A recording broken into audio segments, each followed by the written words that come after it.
Back to school season is upon us, and millions of students and their parents are counting down the days. Naturally, a new year means fresh school supplies and maybe a new backpack or clothes. Some students are unsure of what to expect and are nervous for their first day, while others are excitedly waiting to see their friends and get learning again. Either way, for some, the classroom experience will be a bit different this year. My home state is Florida, but my home state is going to be short 9,000 teachers at the beginning of the school year. They know that. 9,000 statewide. Now, there are 200,000 teachers, but if you're short 10 teachers, that is students that are going to be hurt. That's Frederick Ingram, a teacher for Miami-Dade Public Schools and Secretary-Treasurer of the American Federation of Teachers.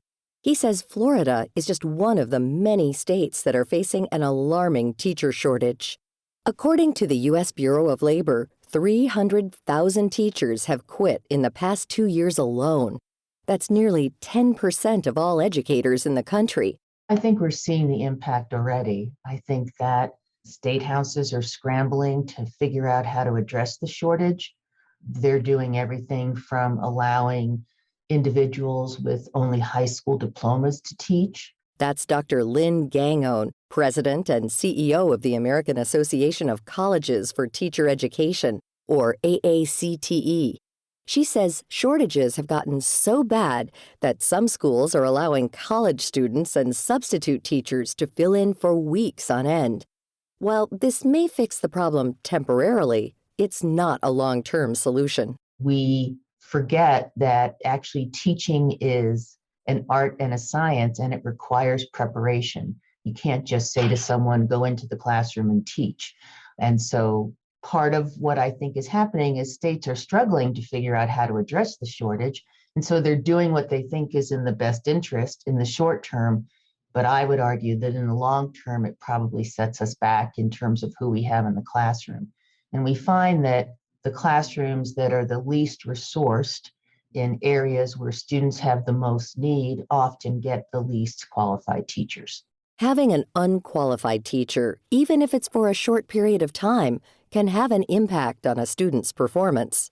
Imagine if you took a semester's worth of biology or calculus with revolving substitute teachers who were not experts on the subject. The topics learned in these courses build on each other. If you're missing a solid foundation to begin with, it can set you back for years after the fact. This also holds true in fields Gangone describes as shortage areas. We don't have enough special education teachers.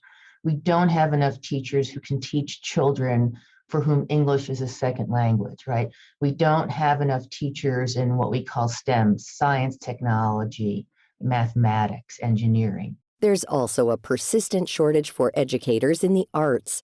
Programs like dance, art, and drama have been cut from schools because no one is available to teach them.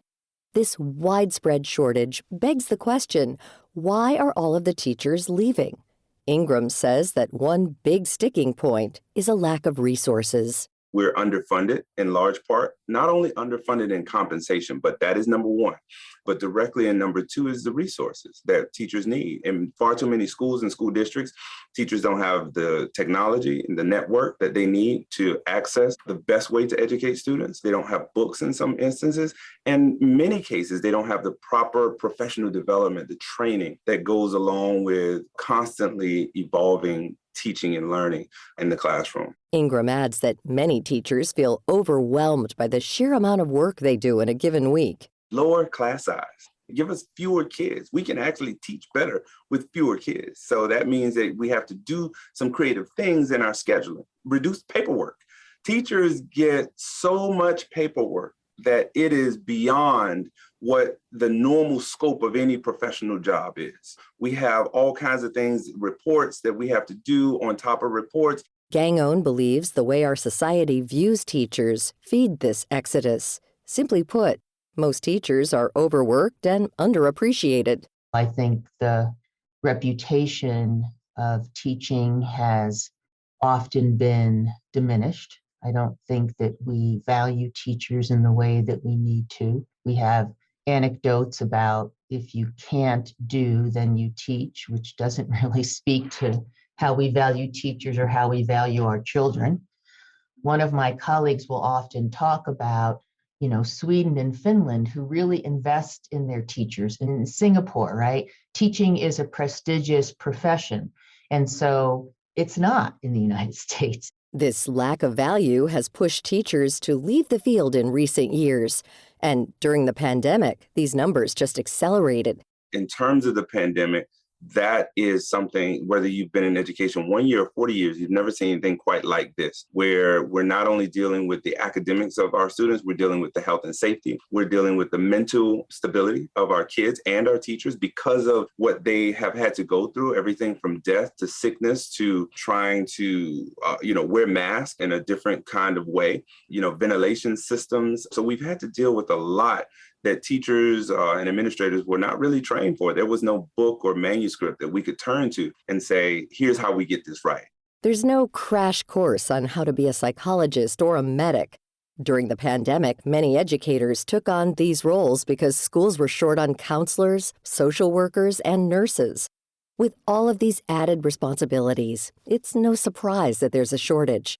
So what can be done to alleviate this crisis and fill more positions?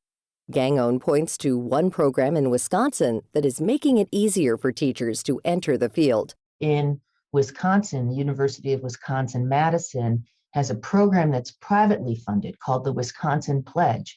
And so if you decide to be a teacher candidate, you have your entire education and all of your testing paid for, right? So in addition to having to pay for your undergraduate education, there are tests you need to take to make sure you're qualified to enter the classroom. So Wisconsin pays for those and then asks that students who then graduate and become licensed teachers stay in the state for probably, I think it's 3 to 5 years as a form of repayment, right? That's why it's called the Wisconsin Pledge. So that's an example of how you address some of the inequities. Gangone points out that pay in the field varies widely based on the school district. In 2021, the average starting teacher salary in the U.S. was $41,000, according to the National Education Association.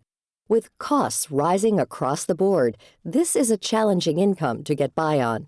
Not to mention that many teachers use their own money to purchase classroom supplies. Gangone and the AACTE are currently supporting the Educators for America Act. If passed, it would award grants to educators to pay for books, school supplies, and other necessary materials.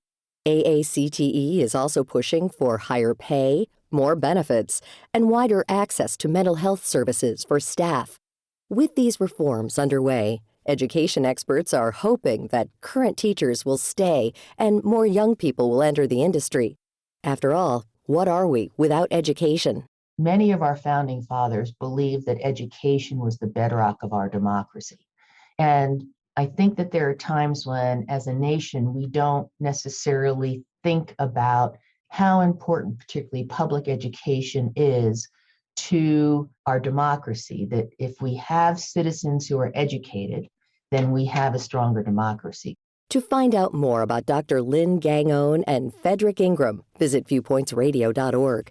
This segment was written and produced by associate producer Grace Galanti. Our executive producer is Amira Zaveri. Studio production by Jason Dickey. I'm Marty Peterson.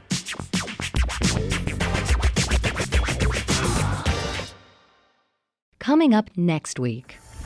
I think for so many years, if you were a reader, you were kind of nerdy. But now it's like, no, reading is cool. Reading is fun to do. How TikTok has changed people's perception on reading. Then, the conformity bias says we basically, as human beings, take our cues as to what to eat, how to dress, really how to live our lives from those around us. Looking inwards at what we're influenced by. I'm Marty Peterson. And I'm Gary Price. These stories in depth on your public affairs magazine, Viewpoints.